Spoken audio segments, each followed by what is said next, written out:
ಪ್ರದೀಪ್, ಆ ಬಂಗಲೆಯನ್ನು ನೋಡಿಕೊಳ್ಳುತ್ತಿರುವ ವ್ಯಕ್ತಿ ನಿಮಗಾಗಿ ಕಾಯುತ್ತಿದ್ದಾನೆ. ನಿನ್ನೆ ಮೊನ್ನೆಯಿಂದ ಸಾಧ್ಯವಾದಷ್ಟು ಆ ಜಾಗವನ್ನು ಕ್ಲೀನ್ ಮಾಡಿಸಿದ್ದಾನೆ. ನೀನು ಬರೋವರೆಗೂ ನಿನ್ನ ಜೊತೆ ಇದ್ದು ಎಲ್ಲವನ್ನು ತೋರಿಸ್ತಾನೆ ಹೇಳಿ ಕರೆ ತುಂಡರಿಸಿದ. ಅಂದುಕೊಂಡ ಜಾಗ ತಲುಪಿಯಾಗಿತ್ತು. ಕಣ್ಣಳತೆಯ ದೂರದಲ್ಲಿ ಕಾಣುತ್ತಿದ್ದ ಬಣ್ಣ ಕಳೆದುಕೊಂಡಿದ್ದರೂ ತನ್ನ ಭವ್ಯತೆಯನ್ನು ಉಳಿಸಿಕೊಂಡಿದ್ದ ಬಂಗಲೆಯನ್ನು ನೋಡುತ್ತಲೇ ಗೌತಮ್ ಆಕ್ರೋಶ ಹೆಚ್ಚಿತ್ತು. ಚಂದನಪುರ ಮಾತು ಮರೆತಿದ್ದಳು.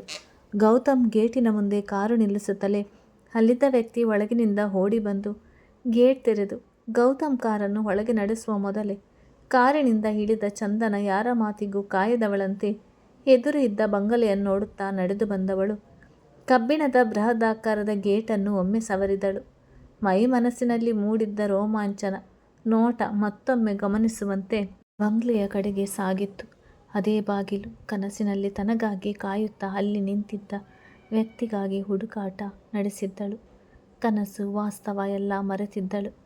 ಗೌತಮ್, ಚಂದನ, ನಾಲಾಯಕ, ನಿಲ್ಲು ಎಂದು ಕೂಗುತ್ತಾ ಬರುತ್ತಿದ್ದವನ ಧ್ವನಿ ಕೂಡ ಕೇಳದಾಗಿತ್ತು. ತಲೆಯಲ್ಲಿ ಒಂದೇ ಸಮನೆ ಒತ್ತಡದ ರೀತಿ, ಯಾವುದನ್ನು ಯೋಚಿಸಿ ಅರ್ಥ ಮಾಡಿಕೊಳ್ಳುವ ಸ್ಥಿತಿಯಲ್ಲಿ ಇಲ್ಲದವಳಂತೆ. ಎಲ್ಲರೂ ಎಲ್ಲಿ? ಸುತ್ತಲೂ ಯಾಕೆ ಹೀಗಿದೆ? ಏನಾಗಿದೆ? ಮಂಕಾಗಿದ್ದ ಪುಟ್ಟ ಅರಮನೆಯಂತಿದ್ದ ಬಂಗಲೆಯನ್ನು ನೋಡುತ್ತಲೇ ಪ್ರಜ್ಞೆ ತಪ್ಪಿದಳು. ಹಿಂದೆಯೇ ಬಂದಿದ್ದ ಗೌತಮ್ ಗಾಬರಿಗೆ ಬಿದ್ದವನು ವಾಲುತ್ತಿದ್ದವಳ ತೋಳಲ್ಲಿ ಹಿಡಿದು, ಚಂದನ ಏನಾಯಿತು? ಕಣ್ಣು ಬಿಡು ಎನ್ನುತ್ತಾ ಅವಳನ್ನು ಎಚ್ಚರಿಸಲು ಪ್ರಯತ್ನಿಸುತ್ತಿದ್ದಂತೆ ಬಂದ ವ್ಯಕ್ತಿ, ಈ ಕಡೆ ಎತ್ತಿಕೊಂಡು ಬನ್ನಿ ಸರ್ ಎಂದಾಗ ಗೇಟಿನ ಒಳಗಿನ ಪಕ್ಕದ ಜಾಗದಲ್ಲಿ ಕಟ್ಟಿಸಿದ ವಿಶಾಲವಾದ ಸಿಮೆಂಟ್ನ ಆವರಣದ ಕಡೆ ನಡೆದಿದ್ದ. ಗೌತಮ್, ಕಾರಿನಲ್ಲಿ ನೀರಿನ ಬಾಟಲ್ ಇದೆ, ತೆಗೆದುಕೊಂಡು ಬನ್ನಿ ಹೇಳುತ್ತಲೇ ಆ ವ್ಯಕ್ತಿ ಓಡಿ ಹೋಗಿ ನೀರಿನ ಬಾಟಲ್ ಹಿಡಿದು ಬಂದಿದ್ದ. ಗೌತಮ್, ಚಂದನ ಏನಾಗಿದೆ? ಕಣ್ಣು ಬಿಡು, ಏನಾಯಿತು ಹೇಳುತ್ತಲೇ ಆ ವ್ಯಕ್ತಿ ತಂದ ನೀರು ಮುಖದ ಮೇಲೆ ಚಿಮುಕಿಸಿದ. ಕಣ್ಣು ಬಿಟ್ಟವಳಿಗೆ ಕಂಡಿದ್ದು ಗೌತಮ್ ಮುಖ. ವಾಸ್ತವ ನೆನಪಾಗಿತ್ತು. ನಾವು ಎಂದಿದ್ದಳು. ಗೌತಮ್, ಮೊದಲು ನೀರು ಕುಡಿದು ಸುಧಾರಿಸಿಕೊ ಹೇಳಿ ಮೆಲ್ಲಗೆ ಅವಳನ್ನು ಎದೆಗೆರೆಸಿಕೊಂಡೇ ಕೂರಿಸಿಕೊಂಡು ಅವನು ನೀರು ಕುಡಿಸಿದ. ಪ್ರಶಾಂತವಾಗಿದ್ದ ವಾತಾವರಣದಲ್ಲಿ ಬದಲಾವಣೆಯಾಗಿತ್ತು. ತಾನು ಗುಡಿಸಿ ಗುಡೆಗಟ್ಟಿದ್ದ ಕಸವೆಲ್ಲ ಗಾಳಿಗೆ ಮತ್ತೆ ಹಾರುತ್ತಾ ಬಂಗ್ಲೆ ಕಡೆಗೆ ಹೋಗುತ್ತಿರುವುದು ನೋಡಿದ ಆತ, ಅಯ್ಯೋ, ಇದಕ್ಕೆ ಬೆಂಕಿ ಹಾಕಿ ಬಿಡಬೇಕಾಗಿತ್ತು. 2 ದಿನದಿಂದ ಆಳುಗಳನ್ನು ಕರೆದುಕೊಂಡು ಕ್ಲೀನ್ ಮಾಡಿಸಿದ್ದೆ ಎಂದಿದ್ದ. ಗೌತಮ್, ಪರವಾಗಿಲ್ಲ ಬಿಡಿ ಎಂದವನ ಆ ಮನೆಯ ಕಡೆಗೆ ಕಣ್ಣೆತ್ತಿ ನೋಡಿದ. ಸುಟ್ಟಾಕಿ ಬಿಡುವಂಥ ಆಕ್ರೋಶ. ಬಾಗಿಲಿನ ಬಳಿಯಲ್ಲಿದ್ದ ಮೊದಲ ಮೆಟ್ಟಿಲಿನ ಕಡೆ ಅವನ ನೋಟ ತೀವ್ರವಾಗಿತ್ತು. ಚಂದನ ಕೂಡ ಅದಕ್ಕೆ ಹೊರತಾಗಿರಲಿಲ್ಲ. ಆ ಬಂಗ್ಲೆಯನ್ನು ನೋಡುತ್ತಾ ಉಳಿದವಳು ಮನದಲ್ಲೇ ಮೊದಲೇ ಕನಸನ್ನು ಭ್ರಮೆ ಎನ್ನುತ್ತಾರೆ. ಇನ್ನು ಇದೇ ಮನೆ ಅದು ಎಂದರೆ ನನಗೆ ಹುಚ್ಚು ಹಿಡಿದಿದೆ ಎಂದು ಬಿಟ್ಟರೆ, ಆ ಕಾರಣಕ್ಕಾಗಿ ನಾನು ಇವರನ್ನು ಕಳೆದುಕೊಳ್ಳಬೇಕಾಗಿ ಬಂದರೆ ಎನಿಸುತ್ತಲೇ ಏನೂ ಹೇಳದೆ ಮನೆಯನ್ನು ನೋಡುತ್ತಾ ಎದ್ದು ನಿಂತಿದ್ದಳು. ಬನ್ನಿ ಸರ್, ಕೀ ನನ್ನ ಬಳಿಯೇ ಇದೆ, ಇಬ್ಬರನ್ನು ನೋಡಿ ಆ ವ್ಯಕ್ತಿ ಹೇಳಿದಾಗ ಗೌತಮ್ ನೋಟ ಬಂಗಲೆಯಿಂದ ಒಂದಷ್ಟು ದೂರದಲ್ಲಿದ್ದ ಸಾಲು ಮನೆಗಳ ಕಡೆಗೆ ಹೋಗಿತ್ತು. ಎಲ್ಲ ಮನೆಗಳು ಕುಸಿದು ಪಾಲು ಮನೆಗಳಂತೆ ಕಂಡಿದ್ದರೆ ಅವುಗಳ ನಡುವೆ ಒಂದು ಮನೆ ಮಾತ್ರ ಪೂರ ಹಾಳಾಗದೆ ಸುಮಾರಾಗಿ ಮನೆಯ ಸ್ಥಿತಿಯಲ್ಲಿಯೇ ಕಾಣುತ್ತಿತ್ತು. ಬಾಗಿಲುಗಳು ಬಣ್ಣ ಕೊಳೆತುಕೊಂಡಿದ್ದರೂ ಆಕರ್ಷಕ ಎನಿಸುತ್ತಿತ್ತು. ಅಪ್ಯಾಯತೆಯಿಂದ ಆ ಕಡೆಗೆ ನೋಡಿ, ಅಲ್ಲಿ ಎಲ್ಲ ಮನೆಗಳು ಹಾಳಾಗಿದೆ, ಅದೊಂದು ಮನೆ ಮಾತ್ರ ಹೇಗೆ ಅಷ್ಟು ಚೆನ್ನಾಗಿದೆ ಕೇಳಿದ್ದ ಆತ. ಸರ್, ಅದೊಂದು ದೊಡ್ಡ ಕತೆ. ಇಲ್ಲಿ ಮೊದಲಿದ್ದ ಮನೆಗಳೆಲ್ಲ ತುಂಬ ಹಳೆ ಕಾಲದ ಮನೆಗಳು. ಇನ್ನು ಈಗ ನೀವು ನೋಡ್ತಿರುವ ಮನೆಯಲ್ಲಿ ಈ ಬಂಗ್ಲೆಯಲ್ಲಿ ಕುದುರೆ ಗಾಡಿ ಓಡಿಸ್ತಿದ್ದ ವ್ಯಕ್ತಿ ವಾಸವಾಗಿದ್ದ. ಅವನ ಮಗ ಹಾಗೂ ಈ ಬಂಗ್ಲೆಯ ರಾಜಕುಮಾರಿ ಇಬ್ಬರು ಒಬ್ಬರನ್ನೊಬ್ಬರು ಮೆಚ್ಚಿಕೊಂಡಿದ್ದರಂತೆ. ಅದು ಜಮೀನ್ದಾರರಿಗೆ ಇಷ್ಟವಾಗಲಿಲ್ಲ. ಆಗ ಆ ಮನೆಗೆ ಬೆಂಕಿ ಹಾಕಿಸಿದರಂತೆ. ಆ ಸಮಯದಲ್ಲಿ ಅವರೆಲ್ಲ ಊರಿನ ಜಾತ್ರೆಗೆ ಹೋಗಿದ್ದ ಕಾರಣ ಯಾರಿಗೂ ಪ್ರಾಣಕ್ಕೆ ಅಪಾಯ ಆಗಿರಲಿಲ್ಲ. ಆದರೆ ಜಮೀನ್ದಾರರ ತಾತ ಆ ಜಾಗಗಳನ್ನು ಅವರ ಹೆಸರಿಗೆ ಬರೆದುಕೊಟ್ಟಿದ್ದ ಕಾರಣ ಮತ್ತೆ ಅವರಲ್ಲಿ ಹೊಸದಾಗಿ ಮನೆ ಕಟ್ಟಿಕೊಂಡರಂತೆ ಎಂದಿದ್ದ. ಅವನ ಮಾತು ಕೇಳಿದ ಗೌತಮ್, ಎಂಥ ದೌರ್ಜನ್ಯ! ಆದರೂ ಮತ್ತೆ ಮನೆ ಕಟ್ಟಿಕೊಳ್ಳಲು ಆ ಜಮೀನ್ದಾರ ಅವಕಾಶ ಮಾಡಿಕೊಟ್ಟದಾದರೂ ಹೇಗೆ ಕೇಳಿದ್ದ ಮನದಲ್ಲಿ ಪ್ರಶ್ನೆ ಮೂಡಿದಾಗ, ಮಗಳು ಅವರು ಮನೆ ಕಟ್ಟಿಕೊಳ್ಳಲು ಅವಕಾಶ ಕೊಡದೇ ಇದ್ದರೆ ಅನ್ನ ನೀರು ಮುಟ್ಟುವುದಿಲ್ಲ ಎಂದು ಹೇಳಿ ಉಪವಾಸ ಮಲಗಿದ್ಲಂತೆ. ತೀರಾ ಮಗಳನ್ನು ಕಳೆದುಕೊಳ್ಳುವ ಹಂತದಲ್ಲಿ ಮನಸ್ಸಿಲ್ಲದೆ ಅವರಿಗೆ ಮನೆ ಕಟ್ಟಿಕೊಳ್ಳಲು ಒಪ್ಪಿಗೆ ನೀಡಿದ್ದಾರಂತೆ. ಒಬ್ಬಳೇ ಮಗಳು, ಗಂಡು ಸಂತಾನವಿಲ್ಲ, ಪ್ರಾಣಕ್ಕಿಂತ ಮಿಗಿಲು. ಆತ ಮಗಳಿಗೆ ಆ ಕುಟುಂಬವನ್ನು ಸಹಿಸಿಕೊಂಡಿದ್ದಾರಂತೆ, ಆದರೆ ತುಂಬ ಕೆಟ್ಟದಾಗಿ ನಡೆಸಿಕೊಳ್ಳುತ್ತಿದ್ದಾರಂತೆ ಎಂದಿದ್ದ. ಗೌತಮ್ ಅತ್ತ ನಡೆಯಲು ಹೋದಾಗ ಆ ವ್ಯಕ್ತಿ, ಸರ್, ಅಲ್ಲಿಗೆ ಯಾಕೆ ಹೋಗ್ತೀರಾ? ಆ ಮನೆಗಳ ಏನು ನೋಡ್ತೀರಾ? ಈ ಕಡೆ ಬನ್ನಿ ಎಂದಾಗ ಚಂದನ ಕೂಡ ಆ ಮನೆಯ ಕಡೆಗೆ ನೋಡುತ್ತಿದ್ದವಳು ಆತ ಕರೆದಾಗ ಬಂಗ್ಲೆಯ ಕಡೆಗೆ 2 ಹೆಜ್ಜೆ ನಡೆದಿದ್ದಳು. ಗಮನಿಸಿದ ಗೌತಮ್ ಮತ್ತೆ ಎಲ್ಲಿ ತಲೆ ಸುತ್ತಿ ಬೀಳುವಳು ಎಂದುಕೊಂಡು ಬಳಿಗೆ ಬಂದವನು. ಹೋಟೆಲ್ನಲ್ಲಿ ಸರಿಯಾಗಿ ಊಟ ಮಾಡು ಎಂದರೆ ಇಷ್ಟೇ ತಿಂದದ್ದು. ಈಗ ನೋಡಿ ಹೇಗೆ ತಲೆ ಸುತ್ತು ಬಿದ್ದಿದ್ಯಾ. ನಿನ್ನನ್ನು ಕರೆದುಕೊಂಡು ಬರಲೇಬಾರ್ದಿತ್ತು ಎಂದವನು. ದೂರದ ಪ್ರಯಾಣ. ಬೆಳಗಿನಿಂದ ಕಾಲೇಜ್ನಲ್ಲಿ ಉಳಿದಿದ್ದಾಳೆ. ಸರಿಯಾಗಿ ಊಟ ಮಾಡಿಲ್ಲ. ಆಯಾಸಗೊಂಡಿರಬೇಕು ಹೇಳಿ ಅವಳ ಭುಜ ಬಳಸಿ ನಡೆದಿದ್ದ. ಇದ್ದಕ್ಕಿದ್ದಾಗೆ ಗಾಳಿಯ ತೀವ್ರತೆ ಮತ್ತಷ್ಟು ಹೆಚ್ಚಾಗಿತ್ತು. ಆ ಮನೆಯ ಮುಂಭಾಗದ ಬಳಿ ಬರುತ್ತಲೇ ಇಬ್ಬರ ಮನದಲ್ಲೂ ಹೇಳಲಾಗದ ಸಂಘರ್ಷಗಳು. ಚಂದನಗೆ ಒಳಗೆ ಹೋಗಿ ಓಡಾಡುವ ತಾವಂತ ಮೂಡಿದರೆ ಗೌತಮ್ ಒಮ್ಮೆಯಾದರೂ ಒಳಗೆ ನೋಡುವನೇನು ಎಂಬಂತಿದ್ದ ಮನಸ್ಥಿತಿಗೆ ಇಂದು ತೆರೆ ಎಳೆಯುವಂತೆ ಬೀಗ ತೆಗೆದು ಬಾಗಿಲು ತಳ್ಳಿದ ಕ್ಷಣ ಒಳಗಿದ್ದ ದೊಡ್ಡ ದೊಡ್ಡ ಕಂಬಗಳು, ಭವ್ಯ ಮಹಡಿಯ ಮೇಲಿನ ಚಿತ್ತಾರ, ನೆಲದ ಹೊಳಪು, ಮರದ ಆಸನಗಳ ವೈಭವ, ಅಲ್ಲಲ್ಲಿದ್ದ ಚಿತ್ರಪಟಗಳು ಎಲ್ಲವನ್ನೂ ನಿಂತ ಜಾಗದಲ್ಲಿಯೇ ಇಣುಕಿ ನೋಡಿದವನಿಗೆ ಎಂದೋ ಹೇಗೆ ಹೊರಗೆ ನಿಂತು ಒಳಗಿನ ಇಷ್ಟನ್ನು ನೋಡಿದಂಥ ಅನಿಸಿಕೆ. ಹಾಗೆಲ್ಲ ಒಳಗೆ ಹೋಗುವ ಅಧಿಕಾರ ಇರಲಿಲ್ಲವೇನೋ ಎನ್ನುವಂತೆ ಯಾರೋ ತಡೆದು ನಿಲ್ಲಿಸಿದಂಥ ಭಾವ. ಆದರೆ ಹೀಗಂತೂ ಒಂದು ಕ್ಷಣ ಹೊಸಿಲ ಬಳಿ ಯೋಚಿಸಿದವನು ಒಳಗೆ ಹೋಗುವುದೋ ಬೇಡವೋ ಎಂದು. ನಂತರ ಗತ್ತಿನಿಂದ ಹೊಸಿಲು ದಾಟಿ ಒಳಗೆ ಬಂದಿದ್ದ. ಚಂದನ ಹೊಸಲಿನ ಮೇಲಿದ್ದ ತಗಡಿನ ಚಿತ್ತಾರ ನೋಡುತ್ತಾ ಗೌತಮ್ ಕೈ ಚಾಚಿದಾಗ ಬಲಗಾಲಿಟ್ಟು ಒಳಗೆ ಬಂದವಳು. ಹೊಸದು ಎನ್ನುವಂತೆ ನೋಡುವುದಕ್ಕಿಂತ ಎಲ್ಲ ಹಾಗೇ ಇದೆ ಎನ್ನುವಂತೆ ನೋಡಿ ಮನ ಹರ್ಷಿಸುತ್ತಿತ್ತು. ಎಂದೋ ಆಗ್ರಹಿಸಿದ ಕಂಪು ಮನದೊಳಗೆ ಮತ್ತೆ ನುಸುಳಿತ್ತು. ಮೆಲ್ಲಗೆ ಇಬ್ಬರು ಒಳಗೆ ನಡೆದು ಸುತ್ತಲೂ ನೋಡಿದರು. ಒಬ್ಬರ ಅನಿಸಿಕೆಗೆ ಇನ್ನೊಬ್ಬರ ಅನಿಸಿಕೆಗೆ ವಿರುದ್ಧವಾಗಿತ್ತು. ಕಳೆಯುತ್ತಿದ್ದ ಒಂದೊಂದು ಕ್ಷಣಗಳು ಇಬ್ಬರ ಬಾಳಿಗೆ ಅದ್ಭುತ ಎನ್ನಿಸಿದವು. ಎಂದೋ ನೋಡಲು ಬಯಸಿದ್ದನ್ನು ಗೌತಮ್ ಇಂದು ಹಕ್ಕಿನಿಂದ ನೋಡುತ್ತಿದ್ದೇನೆ ಎನ್ನುವ ಗರ್ವದಿಂದ ಅವುಗಳ ನೋಡುತ್ತಾ ಕಂಬಗಳ ಸ್ಪರ್ಶಿಸಿದ್ದರೆ ಚಂದನ ತನ್ನದೇ ಜಾಗ ಪ್ರೀತಿಯಿಂದ ಪ್ರತಿಯೊಂದು ಕಂಬಗಳ ಸವರಿ ನೋಡುತ್ತಾ ನಡೆದಿದ್ದಳು. ಬಂದ ವ್ಯಕ್ತಿ, ಸರ್, ಕೆಲವೊಂದು ಫೋಟೋಗಳ ಮೇಲಿನ ಧೂಳು ಎಣ್ಣೆಯ ಜೊತೆ ಸೇರಿದಂತೆ ಜಿಡ್ಡುಗಟ್ಟಿದೆ. ಕ್ಲೀನ್ ಮಾಡಲು ಇನ್ನೂ ಸಾಧ್ಯವಾಗಿಲ್ಲ. ಅದೊಂದು ಫೋಟೋ ಮಾತ್ರ ನೆನ್ನೆ ತುಂಬ ಪ್ರಯತ್ನಪಟ್ಟು ಕೆಲಸದವರು ಚೆನ್ನಾಗಿ ಒರೆಸಿದ್ದಾರೆ. ಆದರೂ ಅದನ್ನು ಇನ್ನೂ ಹೆಚ್ಚಾಗಿ ಕ್ಲೀನ್ ಮಾಡಬೇಕು ಎಂದಿದ್ದ. ಆತ ಕೈ ತೋರಿದ ಕಡೆ ಗೌತಮ್ ನೋಡಿದ್ದ. ಮಧ್ಯದ ಹಾಲ್ಗೆ ಹೊಂದಿಕೊಂಡಂತೆ ಇದ್ದ ಮೆಟ್ಟಿಲು. ಒಂದಷ್ಟು ಮೆಟ್ಟಿಲು ಹತ್ತಿದ್ರೆ ರಾಜಪೋಷಕಿನಲ್ಲಿ ಇರುವ ವ್ಯಕ್ತಿಯೊಬ್ಬರ ಚಿತ್ರಪಟ. ಅಲ್ಲಿಂದ 2 ಕಡೆಗೆ ಕವಲೊಡೆಯುವ ಮೆಟ್ಟಿಲುಗಳು. ಹಾಗೆ ಮುಂದಕ್ಕೆ ನಡೆದರೆ ಹೆಜ್ಜೆ ಹೆಜ್ಜೆಗೂ ಸಿಗುವ ಕೋಣೆಗಳು. ಅವುಗಳ ಅಂತರ. ಮತ್ತೆ ಮನೆಯ ಮುಂಭಾಗಕ್ಕೆ ಹೊಂದಿಕೊಂಡಂತೆ ವಿಶಾಲವಾದ ನೃತ್ಯ ಮಂಟಪ. ಗೌತಮ್ ಎಲ್ಲವನ್ನು ಒಮ್ಮೆ ನೋಡಿ ಮತ್ತೆ ಇದ್ದ ಫೋಟೋವನ್ನು ಗಮನಿಸ್ತಾ ನಡೆದಾಗ ಚಂದನ ಕೂಡ ಆ ಫೋಟೋವನ್ನು ನೋಡಿದವಳು ಮೈಮರೆತಂತೆ ಮೆಟ್ಟಿಲುಗಳ ಹತ್ತಿ ಬಂದಿದ್ದಳು. ನೋಡುತ್ತಲೇ ಯಾವ ಅನುಮಾನವೂ ಉಳಿಯಲಿಲ್ಲ. ತನ್ನ ಕನಸಿನಲ್ಲಿ ಬರುತ್ತಿದ್ದ ವ್ಯಕ್ತಿಯೇ ಎನ್ನುವುದು ಸ್ಪಷ್ಟವಾಗಿತ್ತು. ಒಮ್ಮೆ ತನಗಾಗಿ ಅಳುತ್ತಾ ನೋವಿನಿಂದ ಕೈ ಚಾಚಿದರೆ, ಒಮ್ಮೆ ಕೋಪದಿಂದ ನಿನ್ನನ್ನು ಸಾಯಿಸಿದ್ರೂ ಪರವಾಗಿಲ್ಲ, ಅವನೊಂದಿಗೆ ಮಾತ್ರ ಬಾಳಲು ಬಿಡುವುದಿಲ್ಲ ಹೇಳುತ್ತಾ ತನ್ನೊಂದಿಗೆ ತುಂಬ ಕಟುವಾಗಿ ನಡೆದುಕೊಂಡ ರೀತಿ. ಮನದಲ್ಲಿ ಮೂಡಿದ್ದ ಭಯದಷ್ಟೇ ವಾತ್ಸಲ್ಯವೂ ಮೂಡಿತು. ಬಳಿ ಬಂದಿದ್ದ ಗೌತಮ್ ಆ ವ್ಯಕ್ತಿಯ ಮುಖವನ್ನು ಕಣ್ಣು ಮಿಟುಕಿಸದೆ ನೋಡುತ್ತಾ ನಿಂತವನು. ಇಂದು ಇದೆಲ್ಲ ನನ್ನದೇ, ನನ್ನ ಸ್ವತ್ತಾಗುತ್ತದೆ. ಮೆಲ್ಲಗೆ ಉಸಿರಿ ಪಕ್ಕದಲ್ಲಿದ್ದವನ ಕಡೆ ನೋಡಿದವನು. ಮೊದಲು ಈ ಫೋಟೋ ಇಲ್ಲಿಂದ ತೆಗೆದು ಹೊರಗೆ ಹಾಕು ಎಂದಿದ್ದ. ಅವನ ಮಾತಿನ ಗಡುಸ್ತನಕ್ಕೆ ಎಚ್ಚರಗೊಂಡ ಚಂದನ, ಏನು ಹೇಳ್ತಾ ಇದ್ದೀರಾ ನೀವು? ಯಾಕೆ, ಚೆನ್ನಾಗಿದೆಯಲ್ಲ, ಈ ಜಾಗಕ್ಕೆ ಒಂದು ಶೋಭೆ ಎನ್ನುವಂತೆ ಇದೆ, ಇಲ್ಲಿಯೇ ಇರಲಿ ಎಂದಿದ್ದಳು. ಗೌತಮ್, ಯಾಕೆ ಅಂತ ಗೊತ್ತಿಲ್ಲ. ಈ ಫೋಟೋ ನೋಡ್ತಾ ಇದ್ದರೆ ಈ ದಿನದಿಂದ ಈ ಜಾಗ ನಂದೇ ಅಂತ ಸವಾಲಾಕಬೇಕು ಅನ್ನಿಸ್ತಾ ಇದೆ. ನಾನು ಕೊಂಡುಕೊಳ್ಳುವ ಜಾಗದಲ್ಲಿ ಬೇರೆ ಯಾವುದೋ ವ್ಯಕ್ತಿಯ ಫೋಟೋ ಇರೋದು ನನಗೆ ಇಷ್ಟವಿಲ್ಲ. ಹಾಗೆ ಈ ವ್ಯಕ್ತಿಯ ಮುಖದಲ್ಲಿ ಎಲ್ಲರಿಗೂ ಕಿರುನಗು ಕಾಣುತ್ತಿದ್ದರೆ ನನಗೆ ಕ್ರೂರ ನೋಟ ಕಾಣುತ್ತಿದೆ. ಮನಸ್ಸಿಂದ ದ್ವೇಷ, ಆಕ್ರೋಶ ಮೂಡುತ್ತಿದೆ. ಆ ಮುಖಭಾವ ನನಗೆ ಇಷ್ಟವಾಗುತ್ತಿಲ್ಲ. ಈ ಫೋಟೋ ಇಲ್ಲಿಂದ ತೆಗೆದು ಸ್ಟೋರ್ ರೂಮ್ನಲ್ಲಿ ಇಡಿ ಎಂದಿದ್ದ. ಅಲ್ಲಿಯ ವ್ಯಕ್ತಿಯ ಕಡೆಗೆ ನೋಡುತ್ತಾ, ಆತ ಕೆಲಸದವರ ಸಹಾಯ ಕೂಡ ಬೇಕು ಸರ್, ಒಬ್ಬನ ಕೈಯಲ್ಲಿ ಆಗೋದಿಲ್ಲ, ಇಂದು ಸಂಜೆ ವೇಳೆಗೆ ತೆಗೆಸಿ ಇಡ್ತೇನೆ ಎನ್ನುತ್ತಲೇ ಚಂದನ ಅವನ ಕಡೆಗೆ ಬಂದವಳು. ಈ ಫೋಟೋ ಇಲ್ಲಿಂದ ತೆಗೆಯೋದು ಬೇಡ. ಈ ಬಂಗ್ಲೆ ಕಟ್ಟಿಸಿದಾಗ ಅವರ ಕನಸು ಎಷ್ಟಿತ್ತು. ಇಲ್ಲದಿರುವ ವ್ಯಕ್ತಿ ದೇವರ ಸಮಾನ. ಈ ಜಾಗಕ್ಕೆ ಇವರ ಫೋಟೋ ತುಂಬ ಹೊಂದಿಕೆ ಆಗುತ್ತೆ. ಇತ್ತೀಚೆಗೆ ನೀವು ಆ್ಯಂಟಿಕ್ ಪೀಸ್ ಎಂದು ಹಳೆ ಕಾಲದ ವಸ್ತುಗಳನ್ನು, ಫೋಟೋಗಳನ್ನು ಸಂಗ್ರಹಿಸುವುದಿಲ್ಲವೇ? ಹಾಗೆ ಎಂದುಕೊಳ್ಳಿ ಪ್ಲೀಸ್, ಇದು ಇಲ್ಲೇ ಇರಲಿ. ಕಣ್ಣಲ್ಲಿ ಇನ್ನಿಲ್ಲದ ಕಳಕಳಿ ಇಟ್ಟು ಕೇಳಿಕೊಂಡಿದ್ದಳು.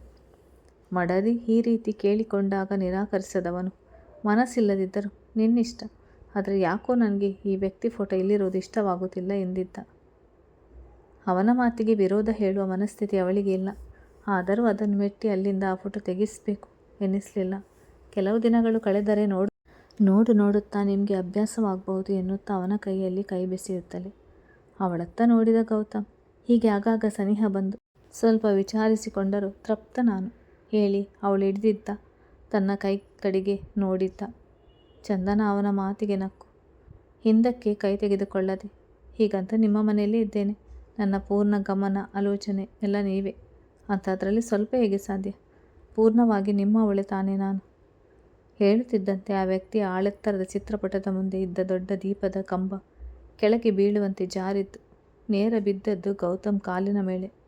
ಚಪ್ಪಲಿ ಹಾಕಿರದ ಕಾರಣ ಅದರ ಚೂಪು ಕಾಲಿನ ಮೇಲೆ ಬೀಳುತ್ತಲೇ ಆ ಎಂದವನು ಜಿನುಗಿದ ರಕ್ತ ಕಡೆ ನೋಡಿದ್ದ. ಚಂದನ ಗಾಬರಿಗೆ ಬಿದ್ದವಳು. ಹೇಗಾಯ್ತಿದು ಹೇಳುತ್ತಾ ತನ್ನ ಕೈಯಿಂದಲೇ ಅವನ ಕಾಲಿನ ರಕ್ತ ಒರೆಸಿದ್ದಳು. ಎಲ್ಲವನ್ನು ಗಾಬರಿಯಿಂದ ನೋಡುತ್ತಿದ್ದ ಆತ, ಅಮ್ಮ, ಮೇಲೆ ಆ ರೂಮಿನಲ್ಲಿ ವ್ಯವಸ್ಥೆ ಇದೆ, ಹೋಗಿ ಕೈ ತೊಳೆದುಕೊಳ್ಳಿ. ಸರ್, ನೀವು ಹೋಗಿ ಕಾಲು ತೊಳೆದು ಬನ್ನಿ. ಈ ಮನೆ ನೋಡಲು ಯಾರೇ ಬಂದರೂ ಏನೋ ಒಂದು ಸಮಸ್ಯೆ ಅವರಿಗೆ ಈ ರೀತಿ ಕಾದಿರುತ್ತದೆ ಎನ್ನಿಸ್ತದೆ ಎಂದಿದ್ದ. ಗೌತಮ್ ಅದನ್ನು ಗಂಭೀರವಾಗಿ ಪರಿಗಣಿಸದೆ ತೆರೆದಿದ್ದ ದೊಡ್ಡ ದೊಡ್ಡ ಕಿಟಕಿಗಳ ನೋಡಿ ಗಾಳಿಗೆ ಬಿದ್ದಿರಬೇಕು ಹೇಳಿಕೊಂಡು ಚಂದನರ ಜೊತೆ ನಡೆದಿದ್ದ.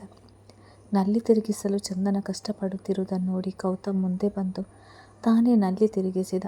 ದೊಡ್ಡ ಬಚ್ಚಲು ಮನೆ ಇದ್ದ ಅನುಕೂಲಗಳ ನೋಡಿದವನು, ಆ ಕಾಲದಲ್ಲಿ ತುಂಬ ಟೆಕ್ನಾಲಜಿ ಉಪಯೋಗಿಸಿದ್ದಾರೆ, ಎಷ್ಟು ವಿಶಾಲವಾಗಿದೆ, ಜೊತೆಗೆ ಎಲ್ಲ ಅನುಕೂಲಗಳನ್ನು ಒಳಗೊಂಡಿದೆ. ಎಲ್ಲವನ್ನು ಸರಿಪಡಿಸಿ ಈಗಿನ ಮಾಡರ್ನ್ ಟಚ್ ಕೊಡಬೇಕು, ಆಗ ಯಾವ ಐಷಾರಾಮಿ ಹೋಟೆಲ್ಗೂ ಕಡಿಮೆ ಇರುವುದಿಲ್ಲ ಎನಿಸ್ತದೆ ಹೇಳಿಕೊಂಡಿದ್ದ. ಹೊರಗೆ ಬರುತ್ತಲೇ ಒಂದಷ್ಟು ರೂಮ್ಗಳಿಗೆ ಬೀಗ ಹಾಕಿರುವುದನ್ನು ನೋಡಿದವನು ಬೀಗ ಇಲ್ಲದೇ ಇರುವ ರೂಮಿನ ಬಾಗಿಲು ಸರಿಸಿದ. ಒಳಗೆ ಪೂರ ಕತ್ತಲೆ, ಧೂಳು, ಒಂದು ರೀತಿಯ ಜಿಗುಟು ವಾಸನೆ. ಜೊತೆಯಲ್ಲಿದ್ದ ವ್ಯಕ್ತಿ, ಸರ್, ಕೆಳಗಿನ ಹಾಲ್ ಮತ್ತು ಮೆಟ್ಟಿಲು ಮಾತ್ರ ಕ್ಲೀನ್ ಮಾಡಿಸಿರೋದು, ಪೂರ ಬಂಗ್ಲೆ ಕ್ಲೀನ್ ಮಾಡಿಸಬೇಕು ಎಂದರೆ 15 ದಿನವಾದರೂ ಬೇಕು, ಎಲ್ಲ ರೂಮ್ಗಳು ತುಂಬ ಗಲೀಜಾಗಿದೆ ಎಂದಿದ್ದ. ಇದೊಂದು ರೂಮಿನ ಕಿಟಕಿ ತೆಗೆದು ನೋಡಿ, ಇಲ್ಲಿ ಲೈಟಿನ ವ್ಯವಸ್ಥೆ ಇಲ್ವಾ ಕೇಳಿದ್ದ. ಇದೆ ಸರ್, ಕೆಲವೊಂದು ಕಡೆ ಕನೆಕ್ಷನ್ ತಪ್ಪಿ ಹೋಗಿದೆ, ಮತ್ತೆ ಎಲ್ಲವನ್ನು ಮೊದಲಿನಿಂದ ಸರಿಪಡಿಸಬೇಕು ಹೇಳಿ ಒಳಗೆ ಹೋಗುವ ಮನಸ್ಸಿಲ್ಲದೆ ಇದ್ದರು. ಈಗ ಅವರು ಹೇಳಿದಂತೆ ಕೇಳಿದರೆ ಹೊರಡುವಾಗ ನನಗೆ ಹಣ ನೀಡಬಹುದು ಎನ್ನುವ ಆಸೆಯಿಂದ ಒಳಗೆ ಬಂದು ಕಿಟಕಿಗಳ ತುಂಬ ಪ್ರಯಾಸಪಟ್ಟಿಯೇ ತೆಗೆದಿದ್ದ. ದೊಡ್ಡ ವಿಶಾಲವಾದ ಕಿಟಕಿಗಳು ತುಂಬ ಅಗಲವಾದ ಗೋಡೆಯಾಗಿದ್ದ ಕಾರಣ ಕಿಟಕಿಗೆ ಹೊಂದಿಕೊಂಡಿದ್ದ ಮೋಟು ಗೋಡೆಯ ಮೇಲೆ ಕುಳಿತರೆ ಸುತ್ತಲ ಪರಿಸರವನ್ನು ನೋಡಬಹುದಿತ್ತು. ಗೌತಮ್ ಒಳಗೆ ಹೋಗುವ ಮನಸ್ಸಿಲ್ಲದಿದ್ದರೂ ಚಂದನ ಒಳಗೆ ನಡೆದಾಗ ಹಿಂಬಲಿಸಿದ್ದ. ವಿಶಾಲವಾಗಿದ್ದ ಮಂಚ ಸುಸ್ಥಿತಿಯಲ್ಲಿ ಇತ್ತು, ಆದರೆ ಧೂಳು ಹಿಡಿದಿತ್ತು. ಹಾಸಿಗೆ ಬಟ್ಟೆ ಎಲ್ಲ ಪೂರ ಹಾಳಾಗಿದ್ದವು. ಗೋಡೆ ಬೀರುಗಳು ಲಾಕ್ ಮಾಡಿದೆ ಎನ್ನುವಂತೆ ಕಚ್ಚಿ ಕುಳಿತಿದ್ದವು. ಒಮ್ಮೆ ತೆಗೆಯಲು ನೋಡಿದವನು ಅದು ಬರದೇ ಇದ್ದಾಗ, ಇವುಗಳ ಎಲ್ಲಿದೆ ಕೇಳಿದ್ದ.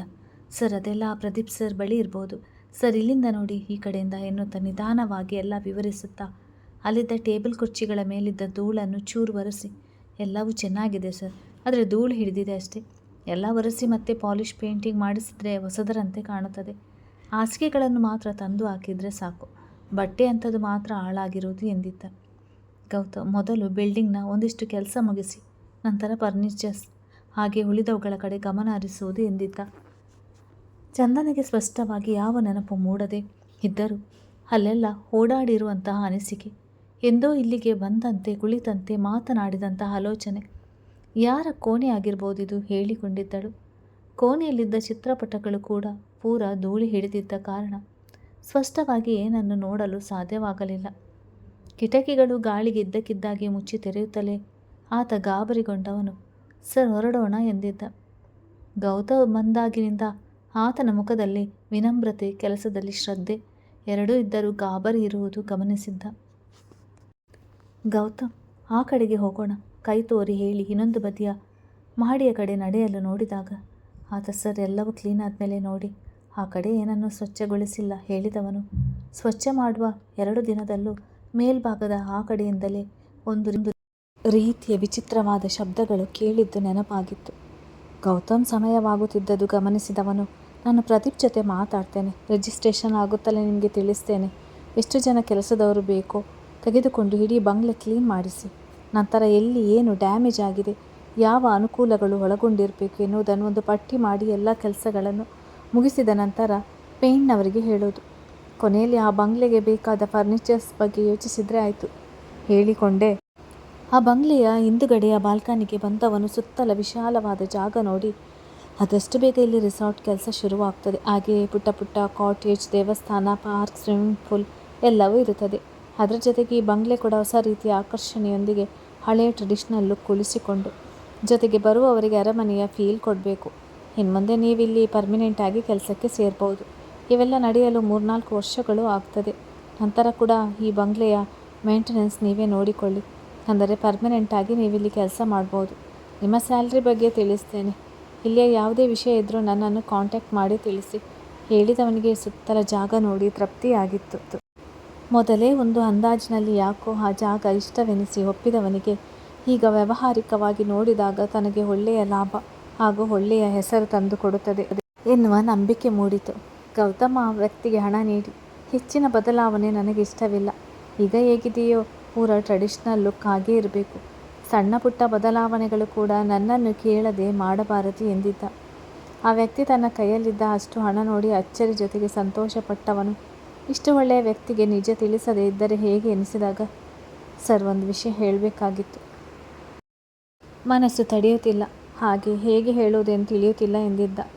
ಚಂದನ ಸುತ್ತಲ ಪರಿಸರ ನೋಡುತ್ತಾ ಅವಳದೇ ಯೋಚನೆಯಲ್ಲಿ ಮುಳುಗಿದ್ದದ್ದು ಗಮನಿಸಿದ ಗೌತಮ್ ಆ ವ್ಯಕ್ತಿಯ ಮುಖದಲ್ಲಿದ್ದ ಭಯ ಕೂಡ ಗಮನಿಸಿ ಮತ್ತಷ್ಟು ವ್ಯಕ್ತಿಯನ್ನು ಪಕ್ಕಕ್ಕೆ ಕರೆದು ತಂದವನು, ಬಂದಾಗಿನಿಂದ ಗಮನಿಸ್ತಿದ್ದೀನಿ, ನಿಮ್ಮ ಮುಖದಲ್ಲಿ ಆತಂಕ, ಭಯ ಸ್ಪಷ್ಟವಾಗಿ ಕಾಣ್ತಿದೆ, ಏನು ವಿಷಯ ಎಂದಿದ್ದ. ಆ ವ್ಯಕ್ತಿ, ಸರ್, ಪ್ರದೀಪ್ ಸರ್ ನನ್ನನ್ನು ಇಲ್ಲಿ ಕೆಲಸಕ್ಕೆ ನೇಮಿಸಿದ್ದು. ನಾನು ಅವರ ಊರಿನವನೇ. ಇಲ್ಲಿ ಕೆಲಸ ಮಾಡಲು ಯಾರೂ ಮುಂದೆ ಬರಲಿಲ್ಲ. ನಿಮಗೆ ನಿಜ ತಿಳಿಸಿದರೆ ಕೆಲಸ ಕೊಟ್ಟ ವ್ಯಕ್ತಿಗೆ ದ್ರೋಹ ಮಾಡಿದಂತೆ ಎನಿಸ್ತದೆ. ಆದರೆ ಯಾಕೋ ನಿಮ್ಮನ್ನು, ಅಮ್ಮ ಅವರನ್ನು ನೋಡಿದ ಮೇಲೆ ಇಷ್ಟು ಒಳ್ಳೆ ಜೋಡಿ ಮನೆ ಕೊಂಡು ಸಂಕಷ್ಟಕ್ಕೆ ಸಿಲುಕಿಕೊಳ್ಳುವುದು ಬೇಡ ಎನಿಸ್ತಿದೆ. ನೀವು ಇಷ್ಟು ಹಣ ಕೊಟ್ಟಿರೋದು ನೋಡಿದರೆ ಎದುರುಗಡೆ ಇರುವವರ ಶ್ರಮದ ಬೆಲೆ ನಿಮಗೆ ತಿಳಿದಿದೆ ಎಂದರ್ಥ. ಬೇರೆಯವರ ಕಷ್ಟ ಅರ್ಥ ಮಾಡಿಕೊಳ್ಳುವ ಒಳ್ಳೆಯ ಮನಸ್ಸಿರುವ ನಿಮಗೆ ನಿಜ ತಿಳಿಸದೇ ಇರಲು ಆಗುತ್ತಿಲ್ಲ ಸರ್. ಇಲ್ಲಿ ಏನೇನು ಸರಿ ಇಲ್ಲ ಎಂದಿದ್ದ. ಗೌತಮ್ ನೇರವಾಗಿ ನಿಜ ವಿಷಯಗಳು ತಿಳಿದು ಬಿಟ್ಟರೆ ಸಮಸ್ಯೆ ಇದ್ದರೆ ಬಗೆಹರಿಸಿಕೊಳ್ಳಲು ಸುಲಭವಾಗುತ್ತದೆ. ಅಥವಾ ನಿಮಗೆ ಸಮಸ್ಯೆ ಎನಿಸಿದ್ದು ನನಗೆ ತುಂಬ ಲಘುವಾಗಿ ಕಾಣ್ಬೋದು, ಅಥವಾ ಪರಿಹಾರಗಳು ಇರ್ಬೋದು. ವಿಷಯ ಏನೆಂದು ನೇರವಾಗಿ ಹೇಳಿ ಎಂದಿದ್ದ. ರಂಗಣ್ಣ ಹೆದರಿಕೆಯಿಂದಲೇ, ಸರ್, ಈ ಮನೆಯ ಯಜಮಾನ ಅಂದರೆ ಆ ಫೋಟೋದಲ್ಲಿ ಇರುವ ಜಮೀನ್ದಾರನ ಆತ್ಮ ಇಲ್ಲಿ ಇನ್ನೂ ಜೀವಂತವಾಗಿ ಇದೆ ಎನ್ನುವುದು ಸುತ್ತಮುತ್ತಲಿನವರ ನಂಬಿಕೆ. ನನಗೂ ಕೂಡ ಅಂಥ ಅನುಭವವಾಗಿದೆ. ಇಲ್ಲಿಗೆ ಸಮೀಪವಿರುವ ಹಳ್ಳಿಯಲ್ಲಿ ನನ್ನ ಮನೆ ಇರೋದು. ಆಗಾಗ ಅಮಾವಾಸ್ಯೆ ಹುಣ್ಣಿಮೆಗಳಲ್ಲಿ ಇತ್ತ ಓಡಾಡಿದವರು ಅವರಿಗಾದ ಅನುಭವಗಳನ್ನು ಊರಿನ ತುಂಬ ಹೇಳಿಕೊಂಡಿದ್ದಾರೆ. ಹಾಗಾಗಿ ಇಲ್ಲಿವರೆಗೂ ಈ ಬಂಗ್ಲೆಯನ್ನು ಕೊಂಡುಕೊಳ್ಳಲು ಯಾರೂ ಬಂದಿಲ್ಲ. ಮೊದಲೊಬ್ಬರು ವಯಸ್ಸಾಗಿರುವವರು ಮುಂದೆ ಬಂದಿದ್ದರು. ಒಮ್ಮೆ ಬಂದು ನೋಡಿ ಹೋಗಿದ್ದು ಅಷ್ಟೆ. ನಂತರ ಬರಲೇ ಇಲ್ಲ. ಆಕ್ಸಿಡೆಂಟ್ ಒಂದರಲ್ಲಿ ತೀರಿಕೊಂಡ್ರಂತೆ. ನೀವಿನ್ನೂ ಬಾಳಿ ಬದುಕಬೇಕಾದವರು, ಚಿಕ್ಕ ವಯಸ್ಸು, ನಿಮ್ಮನ್ನು ನಂಬಿಕೊಂಡು ಕೆಲವು ಜೀವಗಳು ಇರುತ್ತವೆ ಎಂದವರ ನೋಟ ದೂರದಲ್ಲಿದ್ದ ಚಂದನ ಕಡೆಗೆ ನೋಡಿತು. ಗೌತಮ್ ಅವನ ಮಾತನ್ನು ಕೇಳಿ, ಮೊದಲಿಗೆ ನಾನು ಇಂಥದನ್ನೆಲ್ಲ ನಂಬುವುದಿಲ್ಲ. ಅಲ್ಲಿ ನೋಡಿ ನಿಮ್ಮ ಊರಿನವರೇ ಎನಿಸುತ್ತೆ. ಸುತ್ತಮುತ್ತ ಅಲ್ಲಿಯವಳು ಆಗಿರ್ಬೋದು. ಎಷ್ಟೊಂದು ಜನ ಹಸುಗಳನ್ನು ಮೇಯಿಸಲು ಬಿಟ್ಟು ಅಲ್ಲಿನ ಮರದ ಸುತ್ತ ಇರುವ ಕಟ್ಟೆಯ ಮೇಲೆ ಕುಳಿತಿದ್ದಾರೆ. ಈ ಜಾಗ ಯಾರಾದರೂ ಕೊಂಡುಕೊಂಡ್ರೆ ಅದಕ್ಕೆ ಅವಕಾಶವಿರುವುದಿಲ್ಲ ಎನಿಸ್ತದೆ. ಹಾಗಾಗಿ ಈ ರೀತಿ ಸುಳ್ಳು ಸುದ್ದಿ ಹಬ್ಬಿಸಿರಬಹುದು. ಈ ಕಾಲದಲ್ಲಿ ಅದೆಲ್ಲ ಹೇಗೆ ಸಾಧ್ಯ? ನಿಮಗೆ ನನ್ನ ಬಳಿ ಕೆಲಸ ಮಾಡಲು ಇಷ್ಟವಿದ್ದರೆ ನನ್ನನ್ನು ಸಂಪರ್ಕಿಸಿ. ರಿಜಿಸ್ಟ್ರೇಷನ್ ಆದ ತಕ್ಷಣವೇ ಇಲ್ಲಿ ಕೆಲಸ ಶುರುವಾಗುತ್ತದೆ. ಒಂದು ವೇಳೆ ನೀವು ಹೇಳಿದಂತೆ ತೊಂದರೆ ಇದ್ದಿದ್ದರೆ ನೀವು ಈ 2 ದಿನ ಇಲ್ಲಿ ಮನೆ ಕ್ಲೀನ್ ಮಾಡಿಸುವಾಗಲೇ ಆಗಬೇಕಾಗಿತ್ತಲ್ವ? ನೋಡಿ ಎಷ್ಟು ಪ್ರಶಾಂತವಾಗಿದೆ ಪರಿಸರ, ವಾತಾವರಣ ಹೇಳಿದ್ದ. ಆ ವ್ಯಕ್ತಿಗೂ ಕೂಡ ಏನು ಹೇಳಬೇಕು ತಿಳಿಯಲಿಲ್ಲ. ಒಬ್ಬರಿಗೆ ಹಾಗೆ ಆದರೆ ಇವರಿಗೂ ಹಾಗೆ ಆಗುತ್ತದೆ ಎಂದು ಹೇಗೆ ಅಂದುಕೊಳ್ಳಲಿ? ದೇವರಿಚ್ಛೆ ಎಂದುಕೊಂಡವರು, ಸರ್, ನಾನು ಇಲ್ಲಿ ಕೆಲಸ ಮಾಡಲು ಸಿದ್ಧ. ನಿಮ್ಮ ಫೋನ್ ನಂಬರ್ ಕೊಟ್ಟಿರಿ, ಆಗಾಗ ಫೋನ್ ಮಾಡಿ ಏನು ಮಾಡಬೇಕೆಂದು ಕೇಳ್ತೇನೆ. ನನ್ನ ಮಗಳ ಕಾಲೇಜ್ಗೆ ಫೀಸ್ ಬೇಕಾಗಿತ್ತು. ಅದಕ್ಕಾಗಿ ಪ್ರದೀಪ್ ಸರ್ ಹೇಳಿದಾಗ ಭಯ ಇದ್ದರೂ ಈ ಕೆಲಸಕ್ಕೆ ಒಪ್ಪಿಕೊಂಡೆ. ಈಗ ಒಂದು ರೀತಿ ಇಲ್ಲೆಲ್ಲ ಓಡಾಡಿದ ನಂತರ ಧೈರ್ಯ ಬಂದಿದೆ. ಇಲ್ಲಿಯೇ ಕೆಲಸ ಮುಂದುವರಿಸ್ತೇನೆ ಎಂದಿದ್ದ. ಗೌತಮ್ ಚಂದನನ ಕಡೆ ನೋಡಿದ್ದ. ಒಂದು ರೀತಿ ಯಾವುದೋ ಲೋಕದಲ್ಲಿ ಇದ್ದವಳಂತೆ ಕಂಡಿದ್ದಳು. ಹಳೆ ಕಾಲದ ಭವ್ಯತೆ, ಕೆಲವೊಂದು ಟೆಕ್ನಾಲಜಿ, ಚಿತ್ತಾರಗಳು ನೋಡಿ ಬೆರಗಾಗಿರಬೇಕು. ಎಷ್ಟೇ ಆದರೂ ಭಾವನ ಜೀವಿ ಎಂದುಕೊಂಡವನು, ಚಂದನ, ಇನ್ನು ಹೊರಡೋಣ ಎಂದಿದ್ದ. ಮಂಪರ್ನಿಂದ ಎಚ್ಚೆತ್ತಂತೆ ಅವನತ್ತ ನೋಡಿದವಳು, ಇಷ್ಟು ಬೇಗ ಹೋಗಬೇಕಾ ಕೇಳಿದ್ದಳು. ಅವಳು ಅಲ್ಲಿಂದ ಹೋಗುವುದು ಇಷ್ಟವಿಲ್ಲ ಎನ್ನುವಂತೆ ಮುಖ್ಯ ದ್ವಾರದ ಬಾಗಿಲು ಇದ್ದಕ್ಕಿದ್ದಾಗೆ ಮುಚ್ಚಿಕೊಂಡಾಗ ಆ ವ್ಯಕ್ತಿ ಗಾಬರಿಗೆ ಬಿದ್ದು ಗೌತಮ್ ಕಡೆಗೆ ನೋಡಿದ್ದ. ಗಾಳಿಗೆ ಬಾಗಿಲು ಮುಚ್ಚಿಕೊಂಡ್ರೆ ಇಷ್ಟು ಹೆದರ್ತಾರ?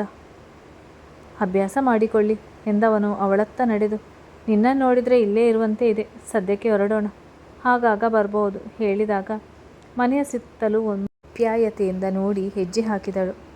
ಮೆಟ್ಟಿಲು ಇಳಿದು ಬರುವ ಸಮಯದಲ್ಲಿ ಒಮ್ಮೆ ತಿರುಗಿ ನೋಡಿದಳು. ಯಾವ ಅನುಮಾನವೂ ಉಳಿದಿರಲಿಲ್ಲ. ಸ್ಪಷ್ಟವಾಗಿ ಅರ್ಥವಾಗಿತ್ತು. ನನ್ನ ಕನಸಿನಲ್ಲಿ ನೋಡುತ್ತಿದ್ದ ಮನೆ, ವ್ಯಕ್ತಿ ಎಲ್ಲ ನಿಜ ಎನ್ನುವುದು. ಅವನ ಜೊತೆ ನಡೆಯುತ್ತಲೇ ಮಮ್ಮಿ ಹೇಳುತ್ತಿದ್ದರು. ಬುದ್ಧಿ ತಿಳಿದ ಮೇಲೂ ಕೂಡ ಕನಸಿಗೆ ಬೆಚ್ಚಿ ಎದ್ದು ಕುಳಿತು ನನ್ನ ಮನೆಗೆ ಹೋಗಬೇಕು ಎನ್ನುತ್ತಿದ್ದೇನಂತೆ. ಆಗ ಅಪ್ಪಾಜಿ ಸ್ನೇಹಿತರೊಮ್ಮೆ ಮಾನಸಿಕ ವೈದ್ಯರನ್ನು ಸಂಪರ್ಕಿಸಲು ಹೇಳಿದಾಗ ಮಮ್ಮಿ ಹೆಣ್ಣು ಹುಡುಗಿ, ಹುಚ್ಚಿಪಟ್ಟ ಕಟ್ಟಿ ಬಿಡಬೇಡಿ ಎಂದು ತಡೆದಿದ್ದರಂತೆ. ಈಗ ನಾನೇನಾದರೂ ಇವರಿಗೆ ಆ ವ್ಯಕ್ತಿ ನನ್ನ ಕನಸಿನಲ್ಲಿ ಬರುತ್ತಿದ್ದದು ಇದೇ ಅರಮನೆಯೇ ಎಂದು ಹೇಳಿದರೆ ಇವರು ನನ್ನ ಹೇಗೆ ನೋಡ್ಬೋದು? ಹೆತ್ತ ತಂದೆ ತಾಯಿ ಮನದಲ್ಲಿ ಅಂಥ ಅನಿಸಿಕೆ ಬಂದು ಹೋಗಿದೆ ಎಂದರೆ ಇವರ ಮನದಲ್ಲಿ ಗೌತಮ್ನನ್ನೇ ನೋಡಿದ್ದಳು. ತೀರಾ ಹೊಸ ಪರಿಚಯ, ಹೊಸದಾಗಿ ಮೂಡಿರುವ ಅಭಿಮಾನ ಎನಿಸಲಿಲ್ಲ. ಯಾವುದೇ ಕಾರಣಕ್ಕೂ ಕಳೆದುಕೊಳ್ಳಬಾರದು. ಮನದಲ್ಲಿ ಮೊದಲ ಬಾರಿ ಅಷ್ಟು ದೃಢವಾಗಿ ಬಂದ ಅನಿಸಿಕೆ. ಸದ್ಯಕ್ಕೆ ಯಾರಿಗೆ ಏನು ಹೇಳೋದು ಬೇಡ, ನನಗೆ ಪೂರ್ಣವಾಗಿ ಅರ್ಥವಾಗಲಿ ಹೇಳಿಕೊಂಡವಳು ತಾನೇ ಗೌತಮ್ ಕೈಯಲ್ಲಿ ಕೈ ಬೆಸೆದಾಗ ಅಚ್ಚರಿಯಿಂದ ಅವಳತ್ತ ತಿರುಗಿ ನೋಡಿದ. ಅದು ಮತ್ತೆ ನನ್ನ ಬಿಟ್ಟು ಹೋಗಲ್ಲ ತಾನೆ ಕೇಳಿದ್ದಳು. ನಾನು ಯಾವಾಗ ಬಿಟ್ಟು ಹೋಗಿದ್ದೆ ಎಂದವನಿಗೆ ಅವಳ ಆಸ್ಪತ್ರೆಯಲ್ಲಿ ಉಳಿದಾಗ ತವರಲ್ಲಿ ಬಿಟ್ಟಿದ್ದು ನೆನಪಾಗಿ ಇನ್ನೆಂದು ಬಿಟ್ಟು ಹೋಗೋದಿಲ್ಲ ಹೇಳಿ ಅವಳ ಭುಜ ಬಳಸಿದ್ದ. ಇದಕ್ಕಿದ್ದಾಗೆ ಕಿಟಕಿಯ ಗಾಜು ಪ್ಲರ್ರ ಎಂದು ಹೊಡೆದಾಗ ಮೂವರ ನೋಟ ಅತ್ತ ಹರಿದಿತ್ತು. ಆ ವ್ಯಕ್ತಿಯ ಮುಖದಲ್ಲಿ ಆತಂಕ ಇದ್ದರೆ ಗೌತಮ್ ಅಷ್ಟು ವರ್ಷಗಳಿಂದ ಬಿಸಿಲಿನಲ್ಲಿ ಕಾಯುತ್ತಿದೆ. ಇಂದು ಬಿಸಿಲು ಹೆಚ್ಚಿರುವ ಕಾರಣ ಸಿಡಿದಿರ್ಬೋದು. ಕಿಟಕಿಯ ಗಾಜುಗಳೆಲ್ಲ ಬದಲಾಯಿಸಬೇಕು ಹೇಳಿಕೊಂಡೇ ಹೊರಗೆ ನಡೆದಿದ್ದ. ಹೊಸಲು ದಾಟಿ ಮುಂದೆ ಹೆಜ್ಜೆ ಇಟ್ಟಿದ್ದಳು ಚಂದನ. ದುಪ್ಪಟ ಬಾಗಿಲ ಚಿಲಕಕ್ಕೆ ಸಿಕ್ಕಾಕಿಕೊಂಡಿತ್ತು. ತಡೆದಂತೆ ನಿಂತಾಗ ಗೌತಮ್ ಅದನ್ನು ಬಿಡಿಸಿದವನು ಒಮ್ಮೆ ಮನೆಯೊಳಗೆ ನೋಡಿದ. ಇಷ್ಟವಾಗದೇ ಇದ್ದರೂ ಬಿಟ್ಟುಕೊಡಲು ಸಿದ್ಧವಿರಲಿಲ್ಲ. ತನ್ನ ಮನಸ್ಥಿತಿ ಬಗ್ಗೆ ಕ್ಷಣ ಯೋಚಿಸಿದವನು ಈ ರೀತಿ ಯಾವತ್ತೂ ಆಗಿರಲಿಲ್ಲ.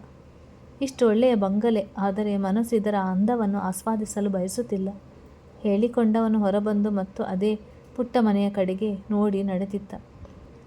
ಕಾಲು ಭಾಗದಷ್ಟು ಹಾಳಾಗಿದ್ದರೂ ಮುಕ್ಕಾಲು ಭಾಗದಷ್ಟು ಸುಸ್ಥಿತಿಯಲ್ಲಿ ಇದ್ದಿತ್ತು.